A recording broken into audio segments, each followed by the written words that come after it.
안녕하세요. 시기월드의 육아하는 약사 은희약사입니다. 제가 오늘 이렇게 구도도 바꿔보고 가운도 벗고 한번 촬영을 해보려고 해요. 옷도 좀 편하게 입고 이렇게 하려고 하는 이유는 제가 오늘 전해드릴 내용은 약과 관련된 내용이라기보단 그냥 제가 개인적으로 전해드리고 싶은 좀 편안한 내용이어서 새롭게 분위기를 연출해봤습니다. 지금 실제로 시기님은 옆에서 영상을 편집하고 계세요. 근데 지금 영상을 편집하는 건지 뭐 딴짓을 하는 건지 그건 잘 모르겠는데 잘하고 있지 오빠? 제가 오늘 말씀드릴 내용은 약국에 오는 사람들, 진짜 별의별 사람들이 다 있다. 뭐 어느 직장이나 그렇겠지만 은희 약사가 경험해본 별의별 손님 베스트 5 말씀해 드리려고 합니다.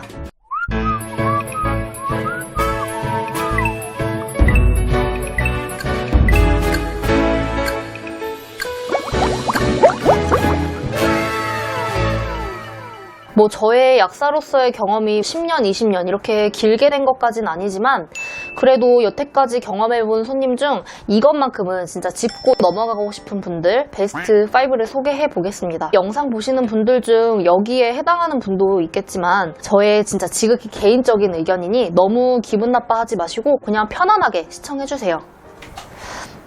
그러면 첫 번째로 드링크 무상 제공해달라는 사람. 특히 어르신들이 종종 말씀하시죠. 나 여기 옆에 약국에 가면 항상 마실 거 하나씩 주는데 여기는 그런 거 안 줘? 내가 여기 얼마나 자주 오는데 한 병만 줘. 이렇게 진짜 곤란한 말씀을 하시곤 합니다. 자, 여러분, 대한민국 그 어디 약국도 드링크를 무상 제공하면 불법입니다. 정말 자주 오시는 단골 손님들에게 드링크를 제공하는 거는 뭐 그냥 크게 위법 행위라고 보기까지는 어렵지만 그 외에도 불특정 다수에게 모두에게 드링크를 무상 제공한다는 것은 그 약국의 호객 행위라고 볼 수 있기 때문에 그 행위를 금지화하였는데요. 복지부는 약사법에 의하여 약국 개설자는 현상품, 사은품 등 경품류를 제공하거나 소비자, 환자 등을 유치하기 위하여 호객 행위를 하는 등의 부당한 방법으로 의약품을 판매하여 의약품 시장 질서를 어지럽히거나 소비자를 유인하는 행위는 할 수 없다고 설명을 했습니다. 이렇게 약사회 차원에서 무상 드링크 제공을 근절하자는 공고, 권고를 열심히 하고 있음에도 불구하고 아직까지 무상 드링크를 제공하는 약국이 간혹가다 있습니다. 저도 얼마 전에 갔더니 저한테 무상 드링크를 그냥 주더라고요. 받는 사람은 단순히 그냥 마실 걸 주니까 기분도 좋네 라고 생각하실 수 있겠지만 사실 이러한 행위가 장기적으로 본다면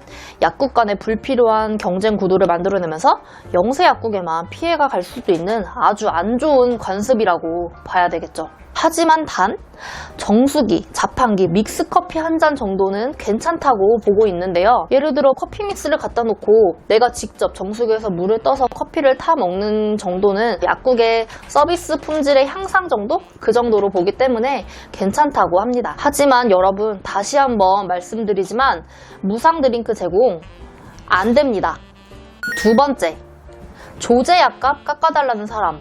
약국은 본인 부담금 할인 행위를 해서는 안 됩니다. 약국마다 뭐 10원 단위 또는 1원 단위로 올림, 반올림, 버림을 하는 건 조금씩 차이가 있습니다. 요즘 화폐 단위가 올라가서 10원 단위 이하로는 잘 사용하지 않기 때문에 이 정도는 크게 문제될 것이 사실 없죠. 하지만 뭐 그보다 더 큰 단위 100원 단위 이상부터는 차이를 두지 않습니다. 아니, 두어서는 안 됩니다. 예를 들어서 내가 약값이 33,300원이 나왔어요. 근데 이제 약사님한테 이렇게 얘기를 합니다. 아니 약사님 나 여기 단골이잖아. 300원만 딱 깎아가지고 그냥 깔끔하게 3만원에 해줘. 뭐 무심결에 말씀하실지는 모르겠지만 이러한 작은 할인 행위가 약국 간의 경쟁 구도를 발생시키고 이 또한 또 호객 행위에 들어가기 때문에 조제 약값은 그 어떤 약국을 가더라도 똑같습니다. 아니 똑같아야 합니다. 다만 차이가 날 수도 있는데 그건 바로 내가 받은 처방전 중에 비급여 혹은 본인 부담 100이라는 항목의 약품이 들어있다면 그로 인해서는 조금씩 차이가 날 수 있는데요. 비급여 약품에 따라서 약국 주인이 가격을 직접 책정할 수 있는 항목들이 있기 때문이에요. 그래봤자 사실 차이는 크게 없어요. 어플 중에 간편약가라는 어플이 있는데 이거 저도 그전에 사용해봤었거든요. 처방전에 밑에 보시면 QR코드가 있어요. 그거를 딱 스캔을 하면 내가 받아온 처방전을 전에 약값을 알려주는 어플이에요. 이런 어플도 참고하시면 좋을 것 같습니다. 그리고 세 번째, 일반 약값 깎아달라는 사람. 어느 날 제가 진짜 실제로 남편이랑 데이트가 있어서 코엑스에 나가게 됐었는데, 그 당시에 남편이 비염 수술 전이어서 비염이 굉장히 심했고 항상 오트리빈을 달고 사는 남자였어요. 하필이면 그날 데이트 나온 날 오트리빈이 다 떨어져가지고 코는 막혀가고 막 입으로 숨만 쉬고 있고 너무 답답해가지고 코엑스 안에 어디 약국 있나 찾아서 갔거든요. 오트리빈 주세요, 얼마예요 했더니 본인이 원래 평상시에 구매하던 가격보다 한 1,000원 이상 더 비쌌던 거예요. 남편이 깜짝 놀라더라고요. 근데 당장 필요한 약이니까 하는 수 없이 바로 그냥 구매했습니다. 이렇듯이 일반 약은 약국마다 조금씩 차이가 납니다. 그럴 수밖에 없는 게 사실 약이 들어오는 금액이 다르거든요. 대형 약국의 경우에는 한 번에 대량을 살 수가 있으니까 대량을 좀 더 싼 원가로 가져오게 되는 거고, 영세 약국은 대량을 쟁여놓을 수가 없으니까 소량씩 구매하겠죠. 그리고 약국의 위치에 따라서도 달라질 수가 있는 게, 남편의 실례처럼 그 자릿세가 더 비싼 서울, 그 중에서도 뭐 강남과 같은 동네에서는 임대료가 더 비싸다 보니까 마진을 좀 더 많이 남기면서 팔 수밖에 없는 거예요. 하지만 제가 또 말씀드리고 싶은 거는, 일반 약을 많이 구매한다거나 좀 비싼 영양제를 사가시는 손님일 경우에는 약사들의 양심상 조금 할인을 해드린다거나 아니면 서비스를 더 챙겨드리는 방식으로 대하고 있습니다. 제가 최종적으로 여기서 말씀드리고 싶은 거는, 만약에 약국에 가서 일반 약을 사실 때 더 싸게 할인해달라고 하는데도 약사가 해주지 않는다고 해서 너무 기분 나빠하지 마시라는 겁니다. 약국에서는 나름대로 여러 가지 요인을 고려해서 책정한 가격일 테니까요. 아시겠죠? 네 번째, 조제약을 개봉해서 먹고 나서는 남은 거 환불해달라고 하는 사람. 사실 이런 사람들 꽤 있습니다. 받아가는 약의 일수가 짧을 경우에는 그런 분들은 잘 없는데요. 제가 예전에 문전약국, 그러니까 대형 병원 앞에 있는 대형 약국에서 근무했던 적이 있습니다. 거기에 있다 보면 보통 약을 어떻게 타가냐면 2달에서 많게는 뭐 6달, 1년치씩 이렇게 많이 장기적으로 타가시는 분들이 대부분인데요. 병원을 장기적으로 다니시는 분들을 보면 이번 달에 A약을 3개월치 타와서 한 달 먹었어요. 근데 증상의 차도가 없다거나 더 심해졌다거나 혹은 먹었더니 부작용이 발생하였다 할 경우 진료를 다시 봐서 약을 B약으로 변경하게 되는 케이스가 아주 흔합니다. 근데 이렇게 되면 그 전에 처방받아온 A약이 2달분이나 남게 되죠. 이게 너무 아까운 나머지 A약 그 2달분을 들고 약국으로 찾아오십니다. 그리고는 이러이러한 이유로 내가 여기서 받아온 약을 못 먹게 됐으니까 이거 좀 환불을 좀 해주세요, 이렇게 말씀을 하시죠. 이럴 때 약국에서는 어떻게 나올까요? 절대 환불해드리지 않는 것을 원칙으로 합니다.